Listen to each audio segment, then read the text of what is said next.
ସମସ୍ତଙ୍କୁ ନମସ୍କାର।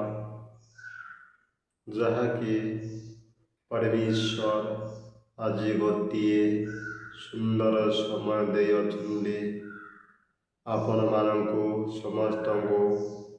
ଗୋଟିଏ ପରମେଶ୍ୱରଙ୍କ ବାକ୍ୟ, ଅତି ଛୋଟିଆ ବାକ୍ୟ ମୁଁ କହିବାକୁ ଯାଉଅଛି। ଆଜିର ଟପିକ୍ ଅଛି ନାନା ପ୍ରକାର ପରୀକ୍ଷା।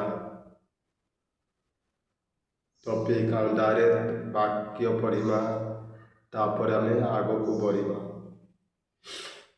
ଯାକୁବ 1:2-3।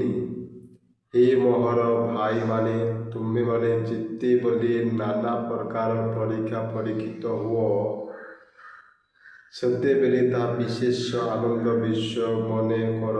ପରୀକ୍ଷାର ବିଷୟ ଧୈର୍ଯ୍ୟ ଉତ୍ପନ୍ନ କରି ହାତ ଜାରି ଅଛ। ହେ ମୋହର ଭାଇମାନେ, ତୁମେ ଯେତେବେଳେ ନାନା ପ୍ରକାର ପରୀକ୍ଷିତ ହୁଅ। ପ୍ରକୃତିରେ ଆମେ ଗୋଟିଏ ସାଧାରଣ ହିସାବରେ ଦେଖୁଅଛୁ ଯେ ଆଜି ଜଣେ ଯଦି ପାଠ ପଢ଼ୁଅଛି, ସେ ବର୍ଷେ ପଢ଼ିକି ତାପରେ ତାର ଗୋଟେ ପରୀକ୍ଷା ହେଉଅଛି, ସେଇଥିରେ ପାସ୍ କରେ, ତାପରେ ଆଉ ଗୋଟେ ଉପର ବେଚକୁ ଯାଉଅଛି। ଆମେ ଯଦି ପରମେଶ୍ୱରକୁ ଜାଣୁଅଛୁ, ପରମେଶ୍ୱର ଯେ ଆମ ବାସ କରୁଅଛନ୍ତି, ପିତା ପୁତ୍ର ପବିତ୍ର ଆତ୍ମା। ଆଜି ଯଦି ଆମମାନଙ୍କୁ ପରୀକ୍ଷା ଆସୁଅଛି, ଏଇଠି କ'ଣ କହିଲା? ଏ ମୋର ଭାଇମାନେ, ତୁମେ ଯେତେବେଳେ ନାନା ପ୍ରକାର ପରୀକ୍ଷାରେ ପରୀକ୍ଷିତ ହୁଅ। ଆଜି ଅନେକ ପ୍ରିୟ ଲୋକମାନଙ୍କୁ ମୁଁ କହୁଅଛି, ଆଜି ନାନା ପ୍ରକାର ପରୀକ୍ଷା ବିଶ୍ୱାସୀମାନଙ୍କୁ ଆସୁଅଛି, ପ୍ରଭୁଙ୍କ ଦାସମାନଙ୍କୁ ଆସୁଅଛି, ଯେଉଁମାନେ ପ୍ରକୃତିରେ ଯୀଶୁ ଖ୍ରୀଷ୍ଟଙ୍କ ସହିତ ଧୈର୍ଯ୍ୟ ଧରି ଜୀବନ କାଳରେ ନାନା ପରୀକ୍ଷା ଆସୁଅଛି। ସେ ପରୀକ୍ଷା ସମୟରେ ଧୈର୍ଯ୍ୟ ଧରିବାର ଅଛି। ସେ ପରୀକ୍ଷା ସମୟରେ ଆମେ ଯାହାକି ଅସ୍ତବ୍ୟସ୍ତ ହେବାର ନାହିଁ। ଯାହାକି ଆମେ ଦେଖୁଅଛୁ ଯେ ପରମେଶ୍ୱର ସ୍ୱୟଂ ପରମେଶ୍ୱରଙ୍କ ପୁତ୍ର ଆସିଥିଲେ ଯୀଶୁ ଖ୍ରୀଷ୍ଟ ଜନ୍ମରୁ ଶେଷ ପର୍ଯ୍ୟନ୍ତ ପରୀକ୍ଷା ଆସିଥିଲା। ବିଭିନ୍ନ ପ୍ରକାର ପରୀକ୍ଷା ଆସିଥିଲା। ସେଥିପାଇଁ ମୁଁ କହୁଅଛି ଯେ ଆପଣମାନେ ପରୀକ୍ଷା ଆସୁ, ଧୈର୍ଯ୍ୟ ଧର। ଯାହାକି ଆମେ ଦେଖୁଅଛୁ, ଗୋଟିଏ କାମ ଗୋଟିଏ ଦିନ କେହି ଶିଖେ ନାହିଁ। ଯେହେତୁ ଆମେ ଖ୍ରୀଷ୍ଟକୁ ବିଶ୍ୱାସ କରୁଅଛୁ, ଯୀଶୁ ଖ୍ରୀଷ୍ଟକୁ ବିଶ୍ୱାସ କରୁଛି, ଆମକୁ ନାନା ପରୀକ୍ଷା ଆସୁଅଛି। ତ 3 ନମ୍ବରରେ କ'ଣ କହୁଛି? ସେତେବେଳେ ତାହା ବିଶେଷ ଆନନ୍ଦ ବିଷୟ ବୋଲିକି ମନେ କର। ଯେ ଆପଣମାନଙ୍କୁ ପରୀକ୍ଷା ଆସୁଅଛି, କି ରୋଗ, କି ଯେକୌଣସି ଅସୁବିଧା, ଦେହ କଷ୍ଟ କି ବେମାର, ଯେକୌଣସି ଅସୁବିଧା, ସେତେବେଳେ ଆନନ୍ଦ କର। ସେହି ସମୟ ଯଦି ଆପଣମାନେ ଆନନ୍ଦ କରୁଅଛ, ଆପଣଙ୍କୁ ପଚାରିବୁ ଏତେ ବେମାରରେ, ଏତେ ନିନ୍ଦା, ଏତେ ତାଡ଼ନାରେ କ'ଣ ପାଇଁ ଯୀଶୁକୁ ବିଶ୍ୱାସ କରିକି ଜୀବନ କାଟୁଅଛୁ? ସେତିକି ବେଳକୁ ଆମେ ବିଶ୍ୱାସରେ ଜୀବନ କାଟୁଅଛୁ, ଆମକୁ ଦେଖିକି ଲୋକ ପଚାରିବେ। ହେଲେ ଗୋଟିଏ ଗୀତ ଅଛି, ଆପଣା କ୍ରୁଶ ବହନ କରି ସତ୍ୟ ପଥ ଦେଖାଅ। ମଝିରେ ପଦଟା କହିଯାଉଛି, ଆପଣା କ୍ରୁଶ ବହନ କରି ସତ୍ୟ ପଥ ଦେଖାଅ। ଆଜି ଯେତିକି ଆମେ ବିଶ୍ୱାସରେ, ଯେତିକି ଆମେ ପରୀକ୍ଷା, ଆମେ ସେତିକି ଆମେ ମଜବୁତ ହେଇଯାଉଛୁ, ପୁରା ମଜବୁତ ହେଇକି ଆଣୁଛୁ ପ୍ରଭୁଙ୍କ ସହିତ। ସେଥିଲାଗି ଆମେ ଆନନ୍ଦ କରିବାର ଅଛି। ହଁ, ଆମକୁ ଦୁଃଖ ଲାଗିପାରେ ଯେ ମୁଁ ଯେତିକିବେଳକୁ ପ୍ରଭୁ ଯୀଶୁକୁ ଜାଣିନଥିଲେ, ମୋତେ କେହି କଥା କହିନଥିଲେ। ଆଜି ଅନେକ ପରିବାର, ଅନେକ ଲୋକ, ଅନେକ ଛୋଟ ଛୋଟ ପିଲାମାନେ ଆପଣଙ୍କୁ କହିଦେଇପାର, କେବଳ ଧୈର୍ଯ୍ୟ ଧର। ସେ ସମୟରେ ପରମେଶ୍ୱର ଆପଣଙ୍କ ସାଥିରେ ଅଛନ୍ତି। ସେ ସମୟରେ ପରମେଶ୍ୱର ଆପଣଙ୍କ ସାଥିରେ ହିଁ ଜୀବନ କାଟୁଛନ୍ତି। ପ୍ରକୃତ ଯଦି ଆମେ ଖ୍ରୀଷ୍ଟଙ୍କ ସହିତ ଅଛୁ, ଯୀଶୁ ଖ୍ରୀଷ୍ଟଙ୍କ ସହିତ ଅଛୁ, ତାପରେ ଆମକୁ ଅନେକ ନିନ୍ଦା ତାରଣ ଆସିବ। ଗୋଟେ ଯୀଶୁ ଖ୍ରୀଷ୍ଟଙ୍କ ବିଶ୍ୱାସରେ ବଢ଼ବାଟା, ବିଶ୍ୱାସରେ ଜୀବନ କାଟବାଟା ଗୋଟେ ଖିଆଲି ନାହିଁ। ବିଶ୍ୱାସ ଯେମିତି ଜୀବନ କାଟୁଥିବା ଅନେକ ନିନ୍ଦା, ଅନେକ ତାରଣା, ଅନେକ ଲୋକ ମଜା ଉଡ଼େଇବେ, ନିଜ ପରିବାର ସମସ୍ତେ ମଜା ଉଡ଼େଇବେ।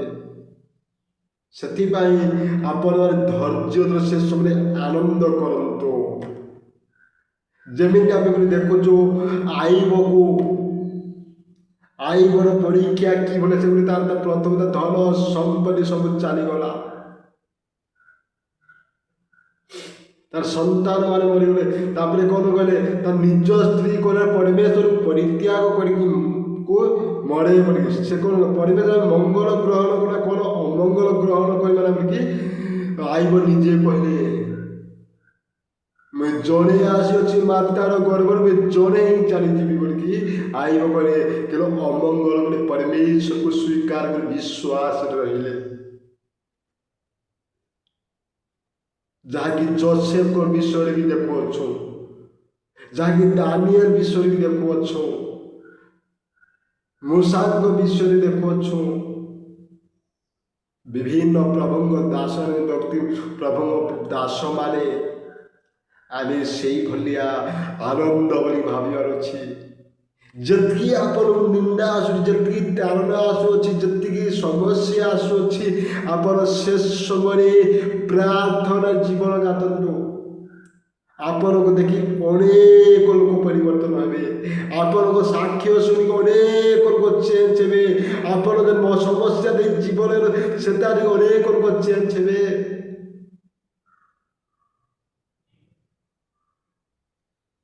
ହାଲେଲୁୟା। ତାପରେ କ'ଣ, ପରୀକ୍ଷା ସିଦ୍ଧ ବିଶ୍ୱାସ ଧୈର୍ଯ୍ୟ ଉତ୍ପନ୍ନ କରେ। ପରୀକ୍ଷା କ'ଣ କଲା, ପରୀକ୍ଷା ସିଦ୍ଧ ବିଶ୍ୱାସ ଧୈର୍ଯ୍ୟ ଉତ୍ପନ୍ନ। ପରୀକ୍ଷା ଯେ ଆସିବେ, ଆମର ବିଶ୍ୱାସ, ଆମର ପ୍ରାର୍ଥନା ବଢ଼ୁଛି, ଆମର ବାଇବେଲ ଧ୍ୟାନ ବଢ଼ୁଛି, ଆମର ଆରାଧନା ବଢ଼ୁଛି, ଆମେ ଆଗକୁ ବଢ଼ୁଅଛୁ। ପ୍ରିୟ ଲୋକମାନଙ୍କୁ ବି କହୁଛି, ଆଜି ନୂତନ ବିଶ୍ୱାସ ମାନଙ୍କୁ ଶିକ୍ଷା ଦେଉଛି ମୁଇଁ। ଯେଉଁମାନେ ବାଇବେଲ ପଢ଼ିପାରେ ପୁରା ମନ ଧ୍ୟାନ ଦେଇକି ଶୁଣନ୍ତୁ। ଧୈର୍ଯ୍ୟ ଧର, ଧୈର୍ଯ୍ୟର ଫଳ ମିଠା ବୋଲି କହିଛେ। ଆମେ ଯଦି ପରୀକ୍ଷା ସହ୍ୟ କରିବା, ଆମେ ଯେକୌଣସି ଅସୁବିଧା ଥାଉ, ହେଲେ ଧୈର୍ଯ୍ୟ ଧର। ଆଜି ସମସ୍ତଙ୍କର ଠାରେ ଗୋଟେ ଅସୁବିଧା ଅଛି, ଅଭାବ ଅଛି, ଅନାଟନ ଅଛି। କେବଳ ପ୍ରଭୁଙ୍କ ସହିତ, ତାପରେ ପ୍ରଭୁଙ୍କ ଠାରେ ପରିଷ୍କାର ଉତ୍ତମ ଅନୁଗ୍ରହ ମିଳିବ। ହାଲେଲୁୟା। ଏହା ତ ଜାଣିଅଛ, ଆମେ ଜାଣୁଅଛୁ, ଆମେ ଜାଣୁଅଛୁ ଅନେକ ଜିନିଷ। ପ୍ରଭୁ ଯୀଶୁ ଖ୍ରୀଷ୍ଟ ବହୁତ ଆଶ୍ଚର୍ଯ୍ୟ ମିରାକଲ, ବହୁତ କିଛି ସବୁ କିଛି କରିଅଛନ୍। ସେ ପ୍ରଭୁ ଯୀଶୁକୁ ପରୀକ୍ଷା ଆସିଥିଲା, ଆଜି ଆମମାନଙ୍କୁ ବି ଆସିବ। ଆମେ ଧୈର୍ଯ୍ୟ ଧରିକି ଜୀବନ କାଟିବାର ଅଛି। ଆମେ ଧୈର୍ଯ୍ୟ ଧରିକି ଜୀବନ କାଟିବା, ତାପରେ ଆମମାନଙ୍କର ପୁରସ୍କାର ଅଛି। ହାଲେଲୁୟା। ଆଉ ଗୋଟିଏ ବାକ୍ୟ କହିକି ମୁଁ ସମାପ୍ତ କରିବି।